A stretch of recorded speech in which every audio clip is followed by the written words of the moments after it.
السلام علیکم ورحمۃ اللہ وبرکاتہ۔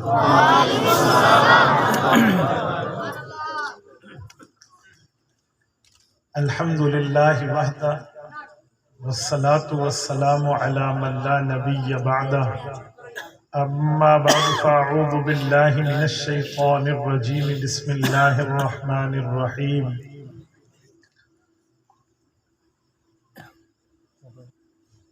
ما ضل صاحبكم وما غوى، عن انس بن مالک رضی اللہ تعالی عنہ قال قال رسول اللہ صلی اللہ علیہ وسلم الانبیاء احیاء فی قبورہم یصلون، رواہ الامام الہمام ابو یعلا فی مسندہ۔ صدق اللہ العظیم وبلغنا رسولہ النبی الامی الکریم، ونحن على ذلك لمن الشاہدین والشاکرین والحمد للہ رب العالمین۔ اس کی ایک آواز کریں، ڈبلنگ میں دو نہ ہو، بس ایک آواز۔ معزز دوستو،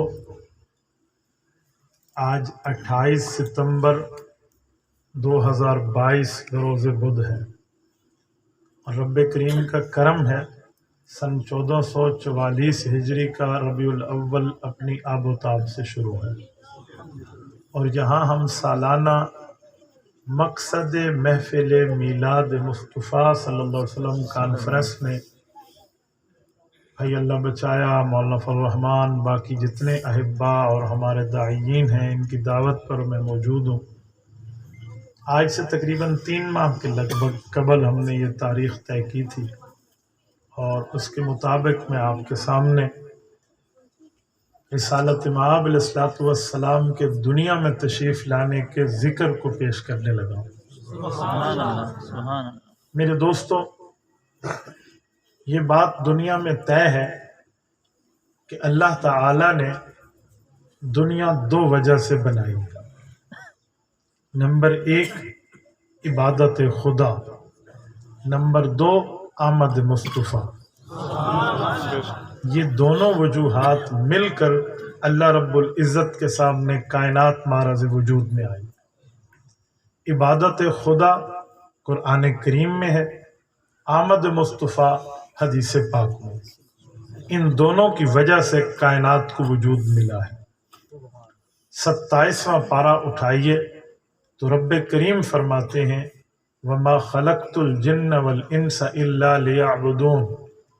کائنات اللہ تعالیٰ کی عبادت اور معرفت کے لیے بنائی گئی ہے۔ حدیث پاک اٹھائیں، مستدرک حاکم میں حضرت عباس اور حضرت عمر رضی اللہ عنہما کی روایت موجود ہے، لولا محمد لما خلقت۔ حضرت آدم علیہ السلام کی معافی کو قبول فرماتے ہوئے رب نے فرمایا، اے آدم تجھے وجود اس لیے ملا ہے کہ ہم نے یہ طے کر لیا تھا کہ محمد مصطفیٰ نے دنیا میں آنا۔ تو یہ 2 وجہ ہیں۔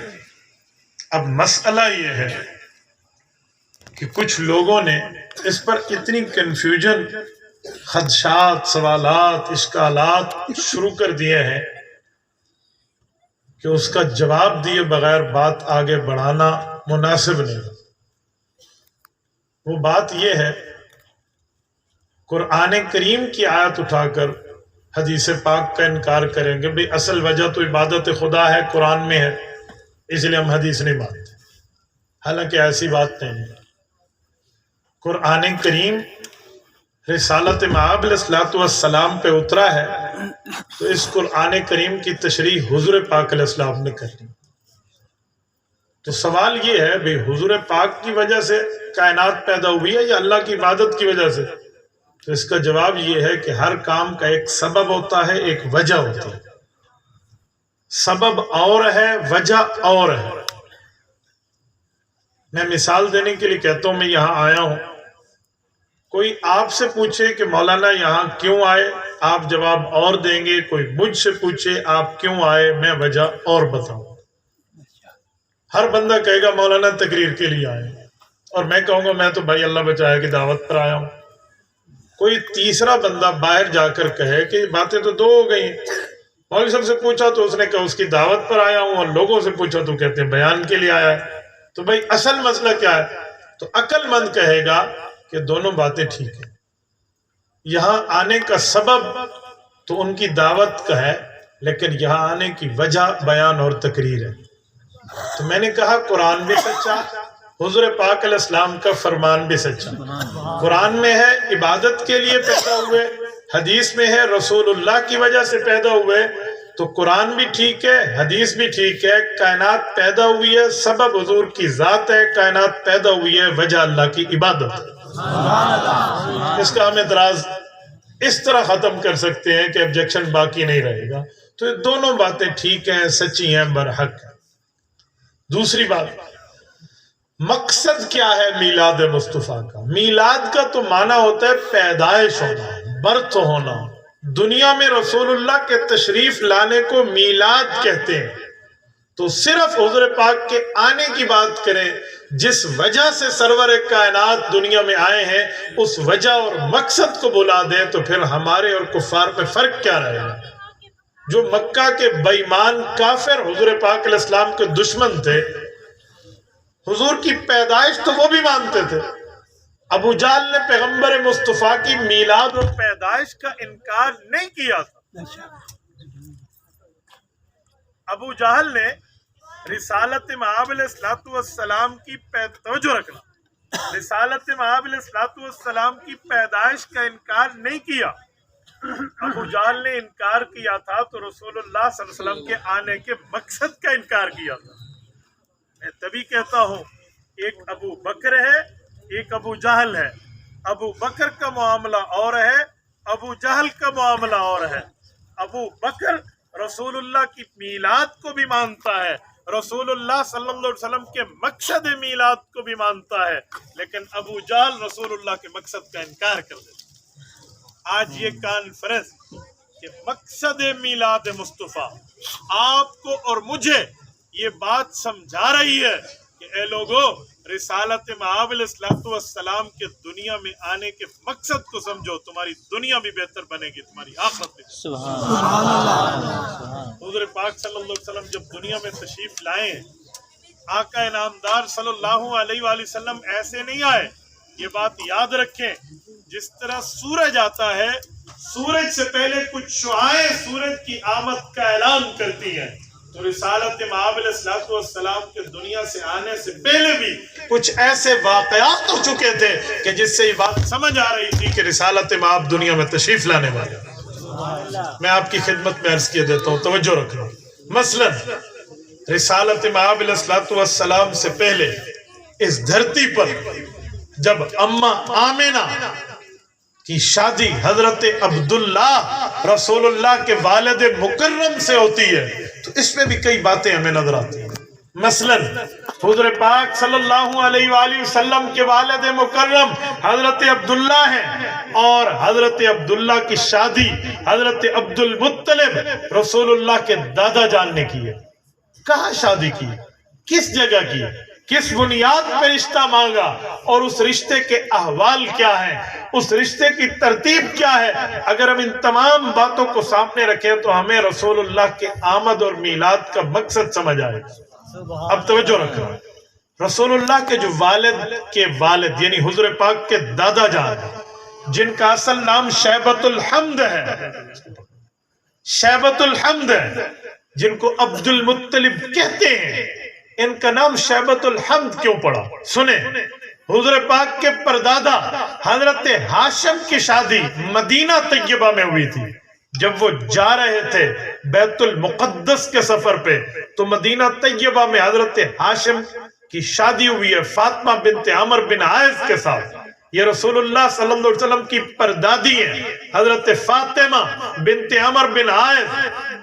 کچھ عرصہ اپنی گھر والی کے ساتھ رہے، پھر بیت المقدس سفر پہ تشریف لے گئے، تو علامہ سہیلی نے روض الانف میں لکھا ہے کہ ان کا انتقال وہی ہو گیا۔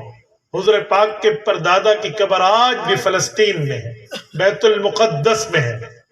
تو پیچھے ان کی بیوی بیوہ ہو گئی، لیکن ایک بچہ ان کے پیٹ میں تھا۔ یہ بچہ جب پیدا ہوتا ہے تو اس بچے کا چہرہ بڑا خوبصورت، بال بڑے خوبصورت، شکل بڑی خوبصورت، لیکن ایک چھوٹی سی چیز ہے جو بعض اوقات لوگوں کو عجیب نظر آتی ہے. وہ کیا ہے؟ سارے بال تو کالے ہیں جیسے بچوں کے پیدائش کے وقت ہوتے ہیں، لیکن ماتھے کے ساتھ ایک چٹیا، ماتھے کے ساتھ چھوٹے سے ایک بال جو پیشانی کے قریب ہے وہ سفید ہے. سفید بال تو بوڑھے آدمی کے ہوتے ہیں، یہ تو پیدائشی بچہ ہے. کہیں برے نہ لگیں، بھدے نہ لگیں، کوئی اعتراض نہ کرے، لیکن ادھر سے سوچتے کیسے اعتراض کریں گے، سفید بال بھی تو بہت اچھے نظر آتے ہیں. تو پھر ان کا نام پڑا شیبۃ الحمد. شیبہ کہتے ہیں سفید بالوں والا، حمد کہتے ہیں جس کے بچپن میں بھی سفید بال خوبصورت نظر آئے. شیبۃ الحمد. ان کو عبد المطلب کہتے ہیں، یہ رسول اللہ کے دادا جان. عبد المطلب کیوں کہتے ہیں؟ عبد المطلب کا معنی ہے مطلب کا غلام، مطلب کا جو ہے کیا کہتے ہیں وہ کام کرنے والا. مطلب کون ہے؟ مطلب ہاشم کے بھائی ہیں، رسول اللہ کے پردادے کے چھوٹے بھائی ہیں. ان کو پتا چلا کہ میرا بڑا بھائی مدینہ طیبہ میں اس کی شادی ہوئی اور اس کا بچہ پیدا ہوا، وہ بھائی جا کر تو فوت ہو گیا، تو کیوں نہ میں اپنے بھتیجے کو اپنے گھر لاؤں، میں بھتیجے کو اپنے خاندان میں لاؤں. وہ ہاشمی ہے، وہ قریش کا ہے، وہ مدینہ طیبہ میں، وہ تو مکی کی اولاد ہے، اسے مکہ میں آنا چاہیے. تو مطلب جو ہاشم کے چھوٹے بھائی، رسول اللہ کے پردادے کے چھوٹے بھائی ہیں، یہ مکہ سے چل کے مدینہ گئے ہیں. مدینہ طیبہ میں ان کا استقبال ہوا ہے، سب جانتے ہیں. تو تعارف کے بعد کہا کہ میرے آنے کی وجہ یہ ہے، میں اپنے بھتیجے کو لینے آیا ہوں. تو اسی شیبۃ الحمد کو انہوں نے ساتھ بھیجا کہ دادا کے گھر جانا ہے، اپنی فیملی میں جا رہا ہے، اپنے خاندان میں جا رہا ہے، اپنے عزیز و اقارب میں جا رہا ہے. تو وہ آ گئے، انہوں نے اونٹ پہ ساتھ بٹھایا، یہ پہنچے ہیں مکہ مکرمہ. تو اتفاق سے ان کو پاس کپڑوں کا دوسرا جوڑا نہیں تھا جب یہ واپس آ رہے تھے. شیبۃ الحمد حضور پاک کے دادا جان، کپڑوں کا وہی سوٹ تھا جو ساتھ لے آئے تھے. بس وہ راستے میں میلا ہوتا گیا ہوتا گیا ہوتا گیا، تو میلے کپڑے ہوئے. ان نے سوچا مکہ جائیں گے تو گھر جا کر دادی اماں اس کو نہلائے گی، دھلائے گی، اچھے کپڑے پہنائے گی. تو جب مکہ داخل ہونے لگے کپڑے میلے تھے. لوگوں نے پوچھا مطلب یہ کون ہے؟ اگر وہ اس موقع پہ کہہ دے کہ میرا بھتیجا ہے تو کوئی یہ بھی کہے گا بھتیجے کو چچا اچھے کپڑے بھی نہیں دے سکتا.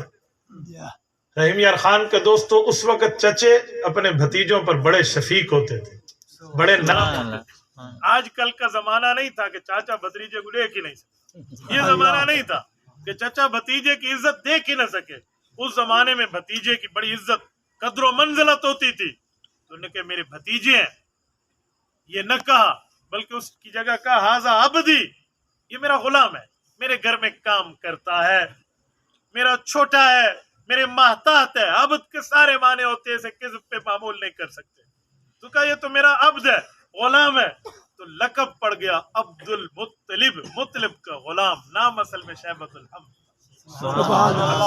میں نے بات آمد مصطفیٰ کے مقصد پہ کیوں کی، توجہ رکھنا. رسالت مآب کے دادا جان رب نے وہ کرامات عطا فرمائی تھی کہ جو کرامات سے ثابت ہوتا تھا کہ ان کی نسل سے واقعی رسالت مآب تشریف لائے. وہ کیا؟ ان کے چہرے پر نبوی وجاہت کی ایک اثر اور ایک شکل نظر آتی. جب ابرہہ آیا تھا جس نے مکہ مکرمہ پہ حملہ کیا ہاتھیوں کو لے کر، جس کے لیے قرآن کریم کی سورۃ الفیل موجود ہے، الم تر کیف فعل ربک باصحاب الفیل. یہ جو رسول اللہ صلی اللہ علیہ وسلم کی پیدائش سے 55 دن پہلے کی بات ہے. جب وہ کعبہ پر حملہ آور ہونے آیا تو اس کے حملے کو حضرت عبد المطلب نے بڑی ترتیب سے روکا تھا.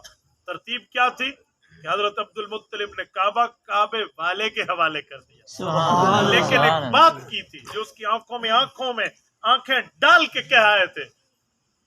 جب وہ ابرہہ یمنی کافر کعبۃ اللہ کا دشمن مکہ مکرمہ انٹر ہوتا ہے تو اس نے دیکھا 200 اونٹ، ایک لشکر اونٹوں کا ریوڑ ایک جگہ چل رہا ہے. انہوں نے کہا بڑا مال ہے، کس کا ہے؟ انہوں نے کہا جی کعبے کے متولی عبد المطلب کا. انہوں نے کہا پکڑ لو کعبے کا متولی کہاں سے آ گیا؟ میں تو اسی کعبے کو گرانے جا رہا ہوں، پکڑو. انہوں نے 200 اونٹ پکڑ لی. حضرت عبد المطلب کو پتا چلا تو اونٹ چھڑانے گئے. سنو اونٹ چھڑانے گئے، یہ کہنے نہیں گئے کہ کعبۃ اللہ کو بخائی اس پر کوئی نرمی کر لے. جی نہیں، یہ جب وہاں گئے ہیں نا کہتے رسول اللہ کے دادا جان کے چہرے پہ وہ وجاہت تھی کہ ابرہہ اپنے تخت پر ٹک نہ سکا، تو کبھی ادھر دیکھتا کبھی خود کو دیکھتا کہ اسے اگر اپنے ساتھ بٹھایا تو لوگوں کو کیا منہ دکھا پاؤں گا، کہ دشمن کو تخت پہ ساتھ بٹھایا، خود نیچے بیٹھتا تو اپنی اکڑ ختم ہوتی۔ تو آخر وہی ہوا، یہ اترا اپنے تخت سے، ان کو بھی نیچے بٹھایا، خود بھی نیچے بیٹھ گیا۔ سبحان اللہ۔ امام سہیلی فرماتے ہیں یہ رسول اللہ صلی اللہ علیہ وسلم کے دادا جان کی حضور کی وجہ سے کرامت ظاہر ہوئی۔ سبحان اللہ۔ میں کرامت کا جملہ بول رہا ہوں اس بنیاد پہ کہ حضرت عبد المطلب مؤمن، ان کا کوئی کفر اور شرک ثابت نہیں ہے، یہ یاد رکھیں۔ رسول اللہ کے دادا جان کا کوئی شرک ثابت نہیں، دادا جان مؤمن ہے، ملت ابراہیمی پر ہے، کسی بت کے سامنے سجدہ ریز نہیں ہے۔ تو حضرت عبد المطلب کا ایک معاملہ، جس وقت انہوں نے بات کی کہ میں کیوں آیا ہوں، تو ابرہہ ہنسنے لگا، کہو اونٹ لینے آئے ہو، اپنے مال کعبے کی بات نہیں کرو گے مجھ سے، میں تو تیرا کعبہ گرانے آیا ہوں۔ انہوں نے کہا جاؤ تو کعبے کو گرانے آیا، انا رب البیت انا رب الابل وللبیت ربہ، میں اونٹوں کا مالک ہوں، اپنے مال کی بات کرتا ہوں، کعبے کا مالک رب ہے، تو جا تو دیکھ لے گا تیرے ساتھ ہوتا کیا، مجھے لگ پتا جانا ہے، تو جا تو صحیح۔ اس موقع پر یہ ایک دفعہ کپ کپا گیا، یار کوئی بات تو ہے نا کہ یہ بندے مجھ سے اس ٹاپک پر بات ہی نہیں کرتے، کہتے جا تو کعبے پہ پاس جا، تجھے پتہ چل جائے گا۔ اونٹ تو مل گیا، اور یہ کعبۃ اللہ کے دروازے کو پکڑ کے انہوں نے آخری دعا مانگی۔ امام سہیلی نے اس دعا کو لکھا ہے، اللہم ان المرء یمنا رحلہ فمنا رحالک وانصر علی آل الصلیب وعابدیہ، اے میرے مولا آج میں تجھ سے مانگتا ہوں مدد ان کے خلاف جو صلیب کے ماننے والے ہیں اور تیرے کعبے کو گرائے ہیں۔ لا یغلبن صلیبہم ومحالہم ابدا محالکا، اللہ ان کو کبھی یہاں حاوی نہ ہونے دے، اللہ ان کے ساتھ تو خود نمٹ لے۔ جر و جمیع بلادہم کا یہ صبح اعلیٰ کا ایک لمبی نظم ہے کہ خود اپنے اونٹ اور اپنے ہاتھی اور اپنے لشکر کو لے کر آئے ہیں تاکہ تیرے کعبے کو گرا پائیں۔ یہ کہہ کر یہ پہاڑوں پر چلے گئے اور پورا مکہ خالی کر دیا۔ اس کے لیے تو گویا ایک نوالا ہے جو ایک پلیٹ میں رکھ کر دے دیا گیا ہے، لیکن وہ آیا ہے تو قرآن کہتا ہے کعصف مأکول، کسی کے منہ میں لقمہ ہونا اور لقمے میں کوئی ہڈی محسوس ہو تو بندہ چبایا ہوا لقمہ اگل دیتا ہے۔ تو چبائے ہوئے لقمے کی شکل کیا ہوتی ہے؟ وہ چبایا ہوا ہوتا ہے۔ قرآن کہتا ہے کعصف مأکول، یوں چبائے ہوئے بن گئے تھے جب اوپر سے کنکریاں اللہ تعالیٰ کی بڑی چھوٹی مخلوق ابابیل نے پھینکی۔ سبحان اللہ۔ یہ دادا جان کی عزت حضور پاک کی وجہ سے۔ سبحان اصل بتانا یہ چاہتا ہے، تھوڑا آگے چلے۔ یہی دادا جان حضور کے ابا حضرت عبداللہ حضور کے ابا جان کی شادی کرانے کے لیے مدینہ لے گئے تھے، اور مدینہ منورہ میں اپنے بیٹے کی ان نے شادی کرائی ہے۔ کیوں؟ یہ خود بھی مدینہ طیبہ، ان کی والدہ بھی مدنی ہے نا، تو یہ پھر اپنے بچے کو بھی مدینہ لے گئے۔ رسالت مآب علیہ الصلوۃ والسلام کے والد حضرت عبداللہ جب شادی کے لیے گئے ہیں، میرے دوستو آپ ذرا تحقیق کریں کہ حضور پاک کے ابا کی شادی کے وقت عمر کیا تھی۔ رسالت مآب علیہ الصلوۃ والسلام کے والد مکرم مطہر حضرت عبداللہ بن عبد المطلب رضی اللہ عنہما، حضور پاک کے والدین مکرمین کے لیے اہل سنت والجماعت کا نظریہ ہے کہ وہ مؤمن ہے، ان کا بھی کوئی کفر شرک ثابت نہیں ہے، یہ یاد رکھیں۔ اگر کوئی آپ کو بات کرے ان کی بات پہ تو آپ انہیں کہنا آپ ان کا کفر دکھا دیں، میں تیری بات مان لوں گا، ہم نے تو ان کا کوئی کفر نہیں دیکھا، یہ تو ملت ابراہیمی پر۔ اللہ۔ باقی یہ رہا کہ حضور پاک کے مذہب کا کلمہ انہوں نے پڑھا یا نہ پڑھا، تو جب اعلان نبوت سے پہلے وہ دنیا سے رخصت ہو گئے تو کلمے کی بات کہاں آئی؟ زمانہ نبوی بھی تو نہیں پایا، اعلان نبوت کے بعد والا۔ حضرت عبداللہ تو رسول اللہ ابھی والدہ کے پیٹ مبارک میں تھے، حضور پاک سے پہلے دنیا سے رخصت ہو گئے، اور حضرت اماں آمنہ رسول اللہ 7ویں سال میں 6 سال پورے وہ دنیا سے رخصت ہو گئی، تو زمانہ پایا ہی نہیں، اس لیے کلمہ پڑھنے کے مکلف ہی نہیں تھے۔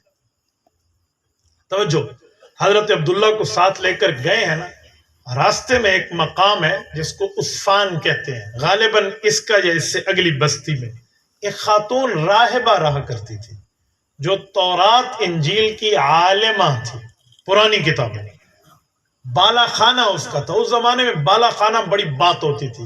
بالا خانے کا معنی ڈبل سٹوری، وہاں ڈبل سٹوری کون بناتا؟ جب عام چھت بھی کھجور کے شاخوں کی اور پتوں کی بنا کرتی تھی تو ڈبل سٹوری کے لیے تو کوئی برگر فیملی ہونی چاہیے نا، تو اس زمانے میں یوں ہوتا، تو اس کا بالا خانہ بڑا مشہور تھا۔ وہ گویا کہ اس کے علاقے میں لوگ آ کر سٹاپ کرتے رکتے. اس زمانے کا پرانا موٹر وے کا قیام و طعام تھا نا, آپ کے قریب سی پیک گزرتا ہے تو آپ قیام و طعام سمجھیں گے, تو وہاں لوگ رکا کرتے تھے, اپنی سواریوں کو بٹھا کر کچھ شستہ لیا, کچھ آرام سے بیٹھ گئے, تو یہ لوگ بھی بیٹھے. اس نے بالا خانے سے حضرت عبداللہ کی شکل کو دیکھا تو نیچے اترا اور حضرت عبداللہ کا ہاتھ پکڑا, ہاتھ پکڑ کے اپنی طرف اکیلے میں متوجہ کرنے لگی. تو حضرت عبداللہ نے فرمایا ان الکریم یحمل عرضہ و دینہ, کہا شریف آدمی اپنی عزت کا دفاع بھی کرتا ہے اور شریف آدمی اپنے دین کا دفاع بھی کرتا ہے. آپ مجھ سے اس طرح کے کام کی امید نہ رکھیں. اس عورت کو بہت شاک لگا کہ میں نے کس نوعیت سے اس کا ہاتھ پکڑا اور اس نے اتنا کھلا کھلا مجھے جواب دیا اور میری بات کو رد کیا. اپنے لیے گلٹی فیلنگ تھی اس کی کہ یار عجیب مسئلہ ہوا, بے عزتی محسوس کی کہ بے عزتی ہو گئی. یہ اپنے والد صاحب کے ساتھ چلے گئے. وہاں جا کر حضرت آمنہ بنت وہب سے شادی ہوتی ہے. رسالت مآب علیہ الصلوۃ والسلام کے نانا جان کا نام حضرت وہب ہے, ان کی بیٹی حضرت آمنہ ہے. حضور پاک کی نانی جان کا نام حضرت برہ ہے, ان کی بیٹی حضرت آمنہ ہے. تو حضرت آمنہ سے شادی ہوتی ہے. توجہ رکھنا کہ شادی کے وقت اس میاں بیوی کی عمر کتنی ہے. حضرت عبداللہ کی عمر شادی کے وقت 17.5 سال ہے, زیادہ سے زیادہ 18 سال, اور ان سے 1 سال کم 16.5 اور 17 سال عمر حضرت آمنہ کی. آج ہم شادیوں کے لیے آئیڈیل ڈھونڈتے ہیں, تو یہ اس سے بڑی کائنات کا مقدس رشتہ آپ مجھے کہاں دکھاؤ گے؟ اس سے بڑا پیارا معمر باسعادت اور طاہر رشتہ آپ کہاں دکھائیں گے جو رسول اللہ کے اماں اور ابا جان رکھے؟ تو اس لیے ہمیں بھی چاہیے کہ ہم شادیوں میں اسی 18 سال کی عمر کو رواج دیں. ہمارے ہاں یوں نہیں ہوتا, ہمارے ہاں شادی بڑی لیٹ ہوتی ہے. اس کی 2-3 وجہ. ایک تو ہمارے ہاں مصیبت ہے کہ نوکری ہو سی تو چھوکری ہو سی. ہاں سیدھی سی بات ہے نا, ہمیں خود بھی تو کچھ دیکھنا چاہیے. یہ اسلامی کانسیپٹ نہیں ہے, یہ اسلامی سوچ نہیں ہے.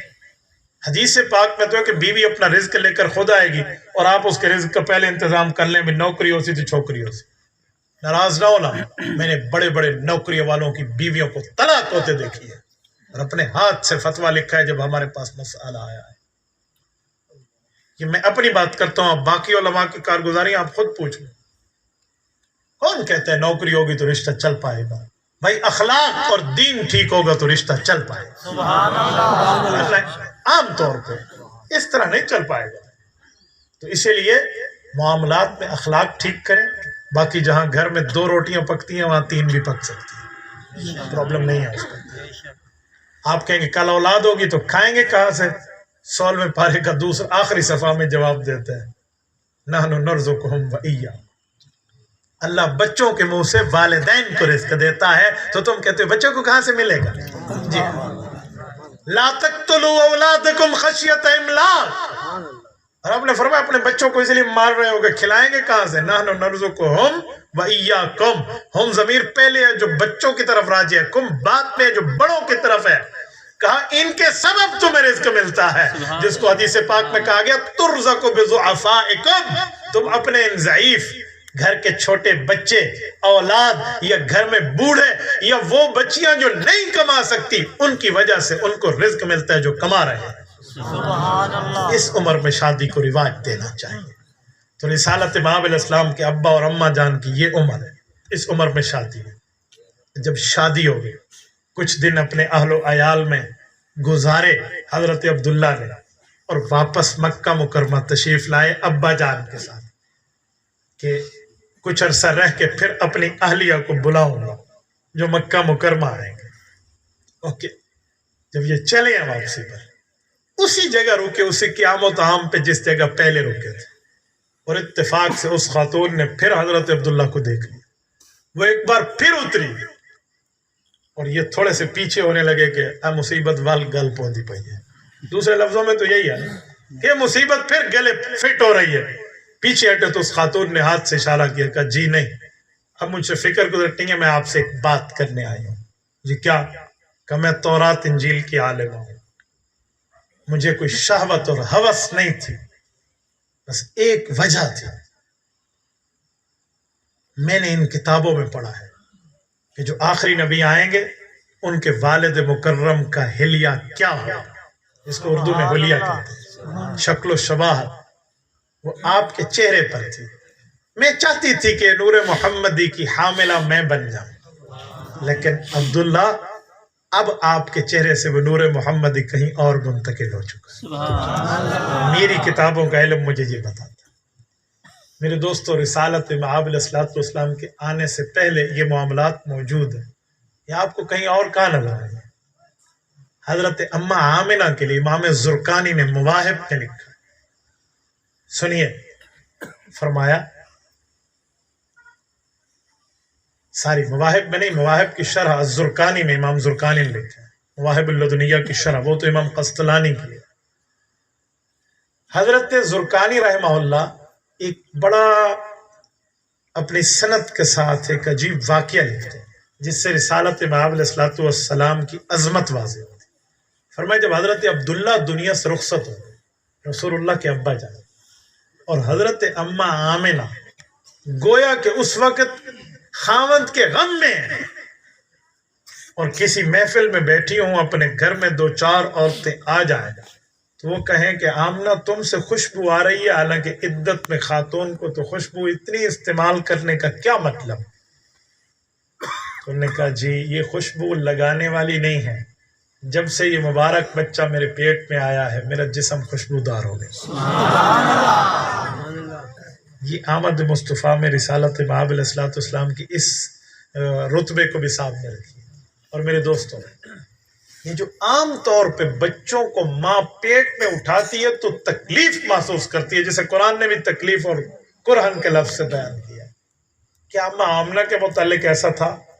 امام سہیلی لکھتے ہیں کہ اماں آمنہ فرماتی تھی ما شعرت انی حملت بھی، کہ مجھے تو اس بات میں کبھی خیال ہی نہیں آیا کہ میرے پیٹ میں کچھ بوجھ بھی ہے۔ یہ رسالت مآب علیہ السلام کی صفت لطافت ہے۔ ایک صفت کثافت ہوتی ہے، ایک لطافت ہوتی ہے، اس میں بڑا فرق ہے۔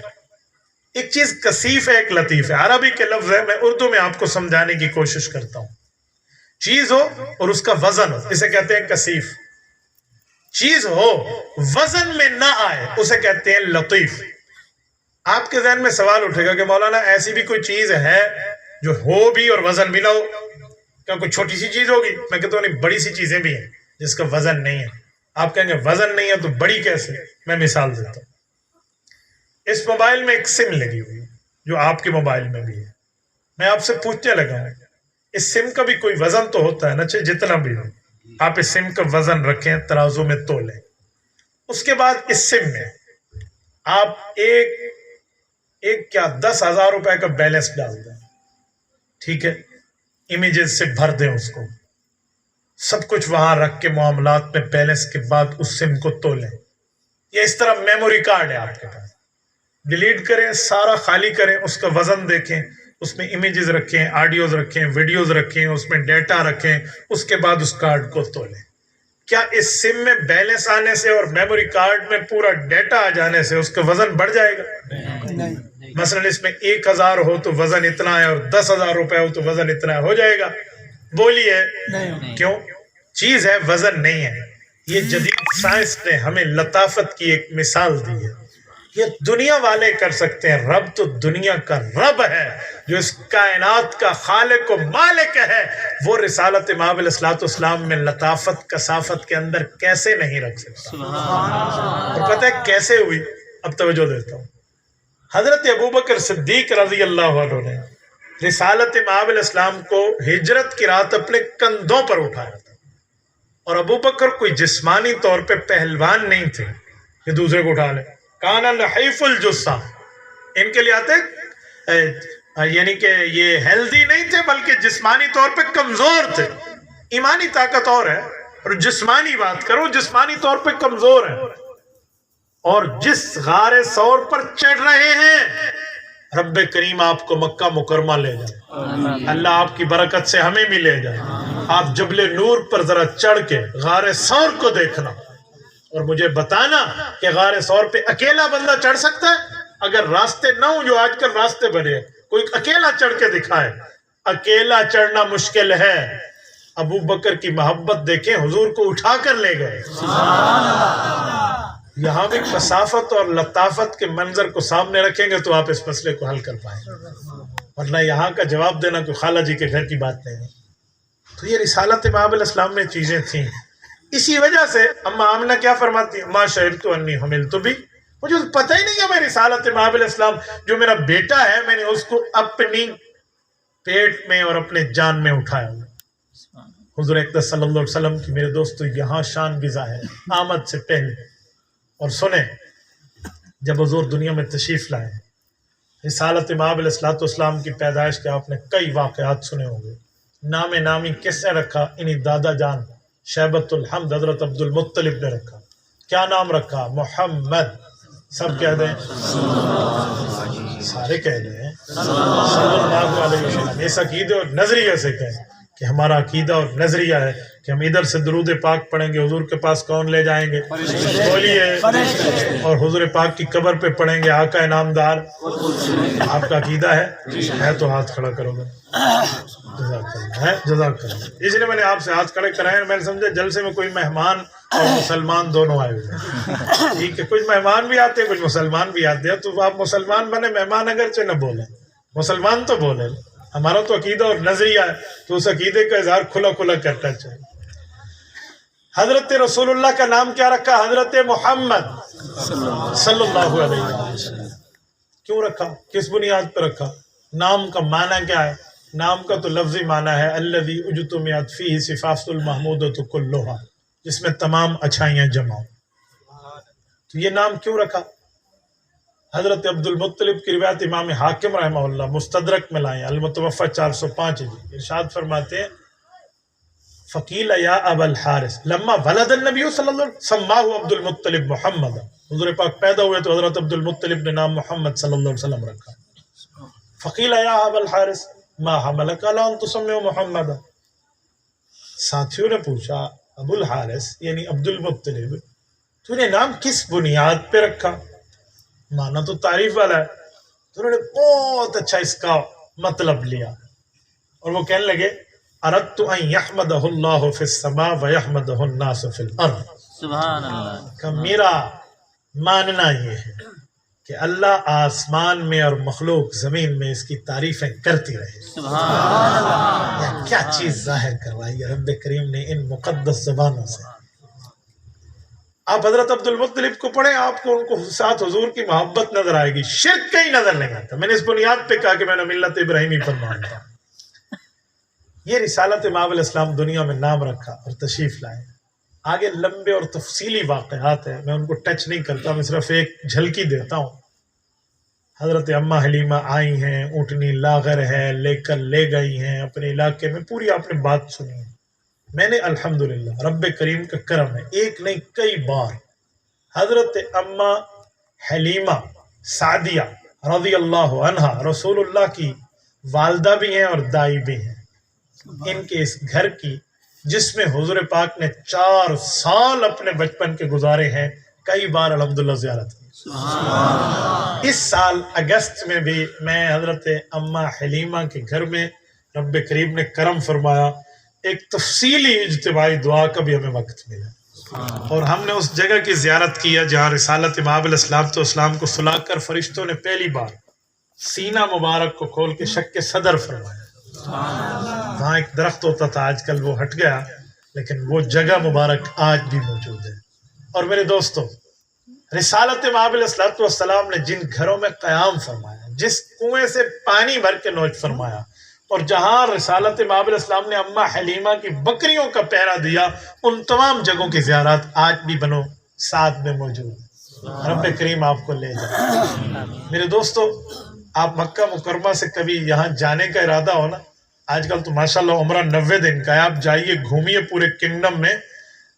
آپ مکہ مکرمہ سے طائف آئیں، طائف کے 2 راستے ہیں، ایک کو کہتے ہیں طریق سیل، ایک کو کہتے ہیں طریق الہدا۔ ہدا میں ہلز ایریا ہے، پہاڑی سفر ہے، اگر پہاڑی سفر آپ کر سکتے ہیں تو وہ راستہ ٹھیک ہے، ویسے روڈ بہت اچھے ہیں۔ دوسرا بالکل صحرائی سفر ہے جسے طریق سیل کہتے ہیں، سیل کبیر والا راستہ، اس پر کوئی ہلز ایریا نہیں ہے، پہاڑی سفر نہیں ہے، صحرائی سفر ہے اور بڑا زبردست ہے، لیکن تھوڑا لمبا راستہ ہے۔ میں نے ان دونوں راستوں سے سفر کیا ہے.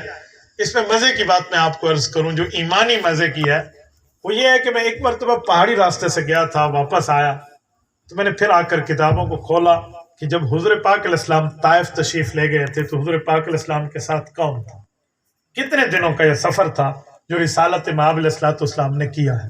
تو میں نے دیکھا کہ حضرت رسول اللہ صلی اللہ علیہ وسلم کے ساتھ حضرت زید بن حارثہ رضی اللہ عنہ ہے.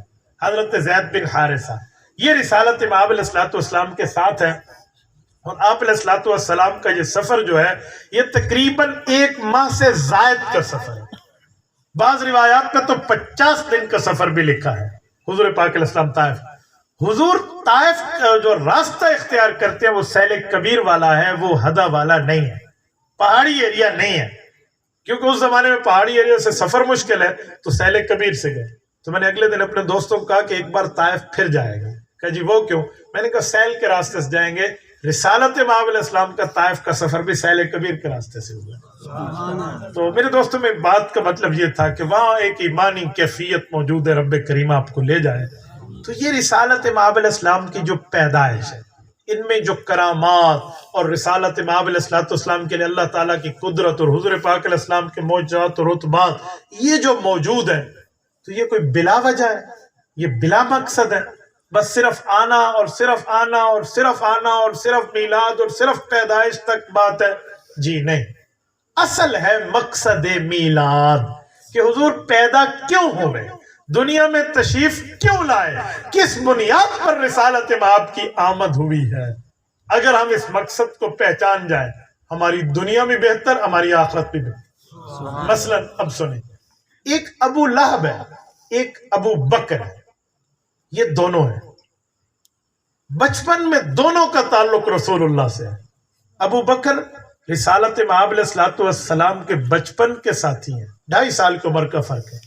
ابو لہب رسول اللہ کا چچا ہے اور حضور پاک کی دنیا میں میلاد پر خوشی منانے والا بھی ہے، خرچ کرنے والا بھی ہے. مال خرچ کرنا بڑی بات ہوتی ہے. حضور پاک کے میلاد پہ تو ابو جہل نے مال بھی خرچ کیا ہے.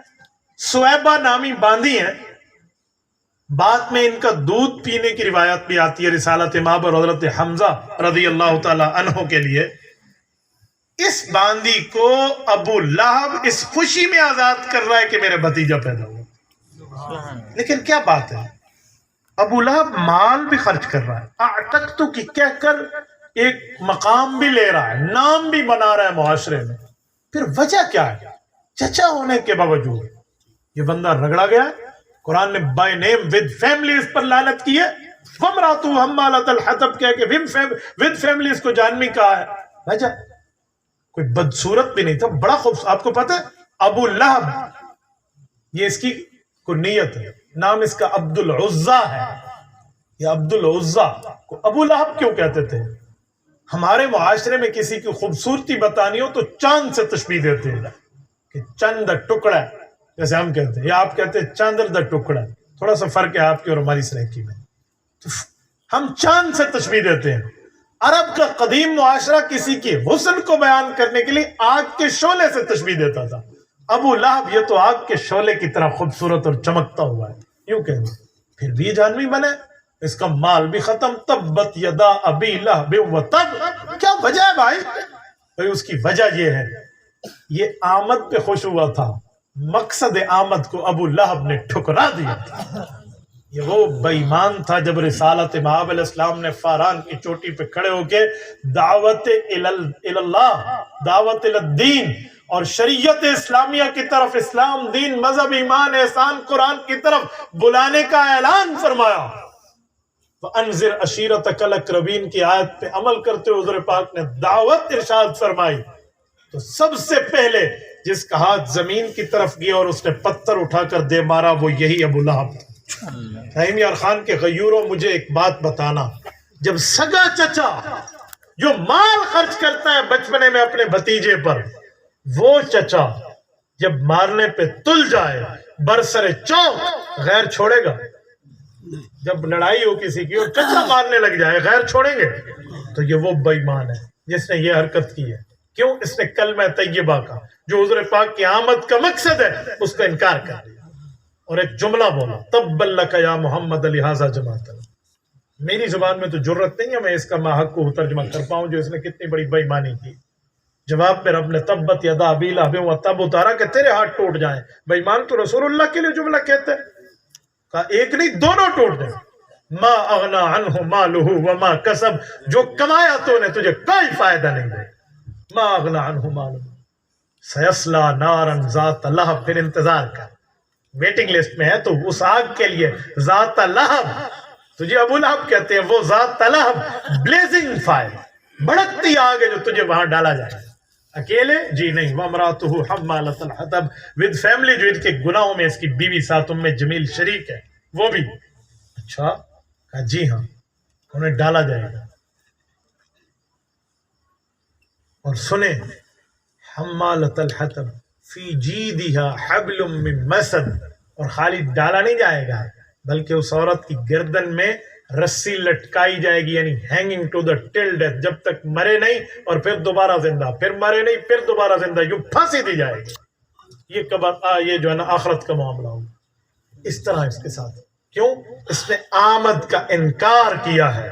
رسالت مآب علیہ الصلوۃ والسلام کو آمد کے انکار, آمد کے ساتھ مقصد کے انکار پر یہ سزا ملی. لیکن ایک ابو بکر ہے جس نے آمد کو بھی مانا ہے, مقصد آمد کو بھی مانا ہے, میلاد کو بھی مانا ہے, مقصد میلاد مصطفیٰ کو بھی مانا ہے کہ حضور کیوں آئے. رسالت مآب نے اعلان نبوت فرمایا ہے, ابو بکر نے تن من دھن لٹا دیا. سبحان اللہ. ابو بکر نے کسی موقع پر یہ کیوں ہے کا سوال اللہ کے رسول سے نہیں کیا. ہر موقع پر تسلیم, آمنا و صدقنا. اور میرے دوستو ابو بکر کی جتنی قربانیاں ہیں نا, ان میں ایک قربانی آپ کے سامنے ذکر کرتا ہوں. جس سینوں پر اولاد ہے نا, جس سینوں میں باپ والا دل ہے نا اور ان کی بیٹیاں ہیں, ذرا وہ سنیں. شاید جوانوں کو اس کی غیرت اتنی سمجھ نہ آئے, اور جو ایک جوان بچی کا باپ ہے نا ذرا وہ سمجھے. ہجرت کی رات ابو بکر کے پورے گھر کو پتا تھا حضور پاک کہاں جا رہے ہیں, یہ پتا تھا. 3 دن جو حضور غار میں رہے ہیں, 3 دن 3 راتیں, ابو بکر کی فیملی رسول اللہ کے لیے دودھ پہنچاتے رہی. عبداللہ بن ابی بکر, حضور پاک علیہ الصلوۃ والسلام کے پاس بکریوں کا دودھ حضور پاک ابو بکر کا یہ بیٹا لاتا تھا. اور ابو بکر پوری ترتیب سے آئے تھے کہ جب بیٹا یہ دودھ لے کر آئے گا تو کیسے آئے گا. تو جب بیٹا دودھ لینے آئے گا تو پیچھے تو پاؤں کے نشانات پہ کافر پہنچ جائیں گے, ترتیب بنائی تھی. عامر بن فہیرہ کو کہا تھا جو ان کے غلام تھے رضی اللہ عنہ, صحابی ہیں, کہ بیٹا عبداللہ آگے جائے گا اور تو پیچھے بکریوں کا ریوڑ لے کر چراتے چراتے آئے گا تاکہ وہ پاؤں کے نشانات پہ ملتے آئے. سبحان ابو اللہ. بکر کی ترتیب تھی. یوں غلاموں تک پتا تھا, مجال کہ کسی نے رسول اللہ کے راز کو فاش کیا. اس میں حضور پاک علیہ الصلوۃ والسلام کی سالی, ابو بکر صدیق کی بیٹی حضرت زبیر رضی اللہ تعالیٰ عنہ کی بیوی, عبداللہ بن زبیر کی اماں حضرت سیدہ اسماء رضی اللہ عنہا, ابو بکر کی بڑی بیٹی حضرت عائشہ سے 27 سال عمر میں بڑی ہیں, حضرت اسماء. ان کو پتا تھا, ان کو ذات النطاقین کہتے ہیں کہ ان کے 2 ایزار بند ہیں. 2 ایزار بند کیسے ہیں؟ ایزار بند تو ایک ہوتا ہے. جب حضور پاک کو اور ابو بکر کے سامان کو جو راستے کا زاد سفر تھا یہ بند کرنے لگی تو باندھنے کی ضرورت پڑی, اور کوئی چیز باندھنے کی نہ ملی تو اپنی ایزار کو نکالا اور اس کو 2 حصے کیا.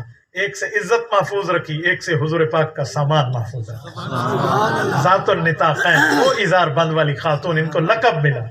انہیں پتا تھا کہاں گئے, اور اس نے ظلم سہ کر بھی نہیں بتایا. وہ قربانی کیا ہے اب سنیں. ابو جہل جب آیا نا کھوجی کو لے کر, اس نے پاؤں دیکھے تو دوسرے پاؤں تو حضرت ابو بکر کے تھے, تو وہ حضرت ابو بکر کے گھر آئے اور حضرت اسماء ملی. کہاں ہے تیرا ابا؟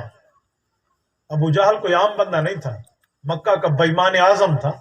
اس کے تحت اس کی پولیس تھی, پوری ترتیب تھی, اس کی پوری فورس تھی اس زمانے کی, اور بڑا خود کو 30 31 32 33 مار خان کہلانے والا تھا. کوئی عام بندہ نہیں تھا, سردار تھا قوم کا. کہاں ہے تیرا ابا؟ اس بچی نے نہیں بتایا. جواب کیا تھا؟ میرا ابا چلا گیا ہے. کہاں چلا گیا ہے؟ جہاں جانا تھا. سبحان اللہ. کہاں جانا تھا؟ کہ جہاں پہنچ گیا. سبحان اللہ. نہیں پتا اس بےمان نے تھپڑ مارا حضرت اسما کے چہرے پر۔ مجھے بتاؤ جن کے سینے میں باپ والا دل ہے، جب جوان بیٹی کو تھپڑ پڑے تو باپ کے سینے پر کیا گزرے گی؟ مجھے غیرت سے جواب دے۔ یہ ابو بکر کی قربانی کم ہے، یہ وہ موقع ہے جس موقع پر نعوذ باللہ کوئی کسی اور جیسا ہوتا تو وہ کہتا کہ یار ہون تے تیرے دھیاں کوئی مار لگن پہ گئی ہے، تو حال بھی اندہ ساتھ رہتی کھڑے، اب تو تیری بیٹیوں پر بھی حملہ ہونا شروع ہو گیا تو پھر بھی حضور پاک کا ساتھ دے کر ٹھہرا۔ لیکن مجال کے ابو بکر کو ایک لمحے کے لیے بھی سوچا ہے، یہ ابو بکر اس نے جو مقصد کو پہچانا تو قرآن کہتے ہیں الذی یؤتی مالہ یتزکا وما لأحد عنده من نعمت تجزا الا ابتغاء وجہ ربہ الاعلی ولسوف یرضی۔ کیا مطلب؟ کہ الذی ابو بکر وہ ہے یؤتی مالہ جو اپنا مال حضور پہ لگاتا ہے، کیوں؟ نام بنے، نمود بنے، واہ واہ ہو، جے جے کار ہو میری، کہ جی نہیں، یتزکا یہ اس لیے مال لگاتا ہے کہ اللہ کے ہاں خود کو پاکیزہ شمار کرا۔ سوال اٹھتا ہے اچھا شاید اسی لیے مال لگاتا ہوگا، حضور پاک نے بھی اس پر کچھ خرچ کیا، یہ بنو ہاشم نے کچھ خرچ کیا، خرچ کا بدلہ دے رہا ہے۔ رب نے جواب دیا وَمَا لِأَحَدٍ عِنْدَهُ مِن نِعْمَةٍ تُجْزَى، اس کے اوپر کسی نے مال نہیں لگایا کہ اس کا بدلہ دے رہا ہے۔ لِأَحَدٍ جیسے قل هو اللہ احد میں اللہ نے اپنی توحید بیان کرتے فرمایا میرے جیسا کوئی نہیں، احد یہاں بھی لفظ احد فرمایا وَمَا لِأَحَدٍ، ابو بکر پر بھی احسان کرنے والا ان لوگوں میں کوئی نہیں ہے، یہ میری رضا کے لیے کر رہا ہے۔ اِلَّا ابْتِغَاءَ وَجْهِ رَبِّ الْأَعْلَىٰ، یہ اللہ کے رضا مندے کا متلاشی ہے۔ اچھا اِلَّا ابْتِغَاءَ وَجْهِ رَبِّ الْأَعْلَىٰ، آگے لفظ سننا وَلَسَوْفَ يَرْضَىٰ، اس آیت سے اگلی سورت وَلَسَوْفَ يُعْطِيكَ رَبُّكَ فَتَرْضَىٰ، اور یہ وَلَسَوْفَ يَرْضَىٰ کبھی ملائیں۔ رسالت مآب کو رب نے فرمایا، آپ پریشان کیوں ہوتے ہیں؟ وَلَسَوْفَ يُعْطِيكَ رَبُّكَ فَتَرْضَىٰ، آپ کو آپ کا رب اتنا دے گا کہ آپ راضی ہو جائیں گے۔ اور ابو بکر کے لیے فرمایا وَلَسَوْفَ يَرْضَىٰ، ابو بکر تو پریشان کیوں ہوتے ہیں؟ تجھ سے بھی تیرا رب راضی ہو جائے۔ تھوڑے سے الفاظ رسول اللہ کے لیے آیت میں زائد ہے، ابو بکر کے لیے الفاظ کم ہیں، مطلب دونوں کا ایک ہی ہے۔ تو میرے دوستو یہ ابو بکر ہے جو مقصد میلاد مصطفیٰ کو بھی پہچان گیا اور دنیا میں مقام اتنا بڑا لیا کہ رسالت مآب نے دنیا میں فرمایا ارحم امتی بی امتی ابو بکر، یہ ارحم اس میں تفضیل ہے، اسے انگلش میں کہتے ہیں سپرلیٹو ڈگری ورڈ، اس سے بڑا لفظ کوئی نہیں ہے۔ فرمایا پوری امت کے لیے کہہ رہا ہوں، ترازو لگاؤ، ایک پلڑے میں پوری امت کے تمام فقہاء، علماء، اتقیاء، اصفیاء، محدثین، مفسرین، ان تمام کی رحمت، کرم نوازی، شفقت، نرم مزاجی کو ایک پلڑے میں رکھ دو، پوری امت کی، اور ارحم امتی بی امتی ابو بکر دوسرے پلڑے میں صرف ابو بکر کی رحم مزاجی رکھ لیں، ابو بکر سب پہ بھاری ہو جائے۔ یہ مقام ابو بکر لے گیا، کیوں؟ اس کی وجہ اس نے مقصد کو پہچانا، رسول اللہ پہ جان نچھاور کی، خلوت و جلوت میں حضور کا ساتھی بنا، خلوت میں صدیق تو جلوت میں صدیق تو خلوت میں صدیقہ دی، کسی موقع پہ حضور کو تنہا نہیں چھوڑا، بلکہ میں اپنے استاذ مکرم حضرت مولانا محمد عظیم مجاہد رحمہ اللہ کی زبانی کہوں، فرمایا کرتے تھے ابو بکر رسول اللہ کا وہ پہرہ دار ہے جس کا پہرہ غار سے شروع ہوا مزار تک قائم ہے، مزار سے لے کر حوض کوثر تک چل رہے ہیں۔ یہ ابو بکر ہے، یہ مقصد کو پہچان ہے اور کامیاب ہے۔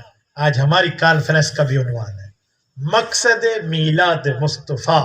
ہمیں چاہیے، میں خلاصہ دے رہا ہوں، توجہ، اس پروگرام میں آنے والے ہر دوست کو یہ بات چاہیے کہ ہم رسول اللہ کی آمد کے مقصد کلمہ، شریعت، دین، مذہب، ایمان، ایقان، احسان، اس کو اپنانے والے بنے۔ شادی بیاہ میں اسلام کیا کہتا ہے علماء سے پوچھیں، غمی میں اسلام کیا کہتے ہیں علماء سے پوچھیں، نماز سے لے کر نماز جنازہ تک کے احکامات میں مجھے قرآن کیا کہتے ہیں علماء سے پوچھیں۔ کوارا پن ہو یا شادی شدہ ہو، میں بیٹا ہوں تو ابا سے کیسے رہوں، میں بیٹا ہوں تو اماں کے ساتھ تعلق کیسے رہے، میں شادی شدہ ہوں تو ماں اور بیوی کے حقوق دونوں کے برابر رکھوں، ادھر سے بھی کروں گا خیانت تو جہنم، ادھر سے کروں گا خیانت تو دوزخ، کیا کروں، کس طرح معاملات کو مینٹین کر پاؤں۔ اور پھر میری اولاد ہے، اولاد کے حقوق کیا ہیں، اسلامی معاملات کی باقی چیزیں۔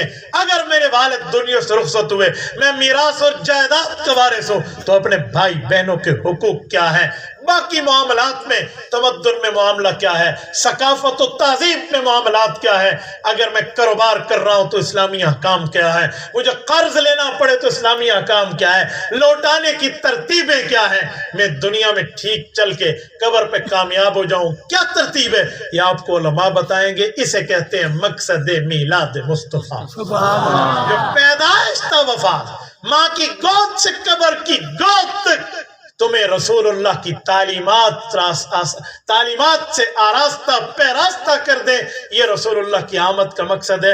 اگر ہم اس پہ عمل کر گئے تو کامیاب ہے، منہ موڑا تو ناکام۔ بس میری بات کا خلاصہ یہ، میں اپنی بات کا خلاصہ پیش کر کے بات ختم کر رہا ہوں اور آپ کی غیرت کے دروازے پہ نوک کر رہا ہوں، دستک دے رہا ہوں کہ مسلمانوں، رسول اللہ صلی اللہ علیہ وسلم کی وجہ سے رب نے اس کائنات کو پیدا کیا، تو عبادت ہے، وجہ عبادت خدا یا آمد مصطفیٰ ہے، تو ہم عبادت خدا کے ساتھ عقیدت مصطفیٰ، احترام مصطفیٰ، اکرام مصطفیٰ اور مقام مصطفیٰ کو دیکھتے ہوئے زندگی گزاریں گے تو ہماری دنیا میں بہتر، ہماری آخرت میں بہتر۔ اگر اس شریعت کے مطابق حضور کی آمد کے مقصد کو لے کر چلیں گے، کل قیامت میں عزتوں کے تاج سے اٹھائے جائیں گے، ورنہ یہاں بھی ذلت ہے اور وہاں بھی ذلت۔ اللہ تعالیٰ آپ کو اور ہمیں ذلت سے بچائے، عزت کی زندگی عطا فرمائے، رسالت مآب علیہ السلام کی پابندی میں، رسالت مآب کی اطاعت میں رب کریم ہم سب کو رکھے۔ اقول قولی ھذا واستغفر اللہ وآخر دعوانا ان الحمد للہ رب العالمین۔